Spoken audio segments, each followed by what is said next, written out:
Hola, yo soy Víctor Rogelio Hernández Marroquín, soy de formación biólogo, estudié una maestría en ciencias biológicas en la rama de biología experimental, tanto mi carrera como esa maestría fue en la UNAM y ahora estoy en el doctorado en ciencia y también en el diplomado de argumentación.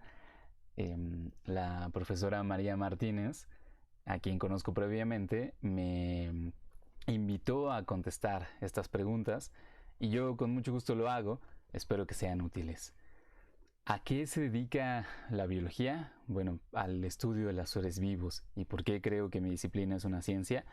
Bien, porque obtiene conocimiento con alto grado de confianza, tiene métodos experimentales, observacionales, de campo, con criterios que son rigurosos y replicables.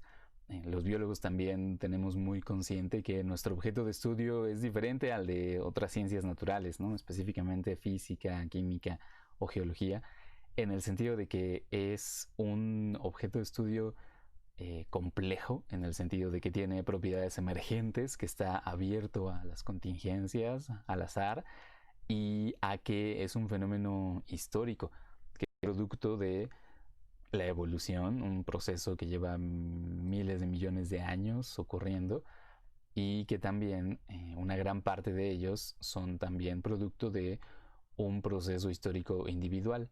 Eso le da ciertas características a ese objeto de estudio que hacen que el tipo de conocimiento que perseguimos eh, tal vez no tenga los mismos estándares que en otras ciencias naturales, pero de todos modos lo consideramos científico. ¿Qué tipo de conocimiento, pues, qué tipo de evidencia es el que perseguimos en la biología?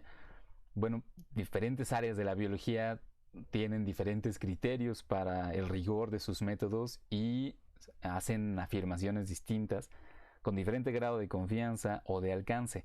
Se pueden pretender afirmaciones que simplemente sean descripciones de lo que hay o de cómo son esos organismos. Se pueden hacer también hipótesis históricas en el sentido de cómo era la vida de los seres vivos en el pasado o bien cuál es la relación evolutiva que tienen diferentes especies entre ellas, o también se hacen afirmaciones de relaciones causales.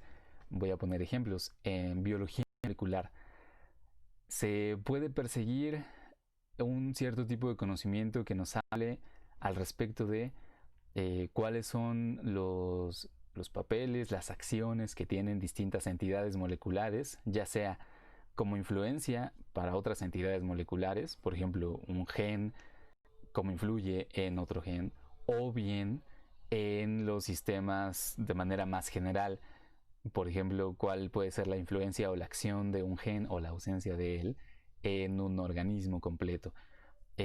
Para sustentar este tipo de afirmaciones en biología molecular, particularmente la biología molecular que se hace hoy en día, se requieren varias líneas de evidencia, puesto que existen muchos métodos para averiguar ese tipo de preguntas. Entonces, eh, para que los pares consideren que una cierta hipótesis está bien sustentada, se exige que haya muchas evidencias que sustenten la acción de esa entidad molecular. Porque no basta con un solo experimento, pues, sino que se necesitarían varios experimentos muy controlados para poder aseverar con cierto grado de confianza que una entidad molecular tiene cierta acción o tiene cierto papel. En el otro extremo está la paleontología, que trabaja con restos fósiles, con el contexto geológico en el que se encuentran esos restos fósiles.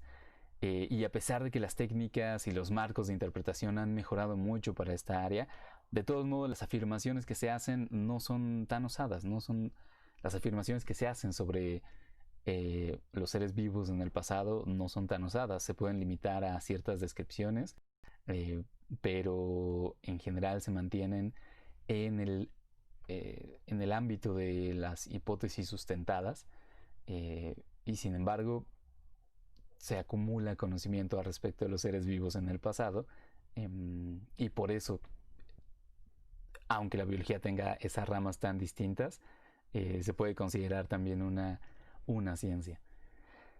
¿Qué es la argumentación para mí? Bueno, después del tiempo que llevo en el diplomado, responderé que la argumentación es la práctica de presentación y evaluación de argumentos que llevan el fin de convencer a los interlocutores. ¿Y cuál es el papel que juega esa argumentación en mi disciplina?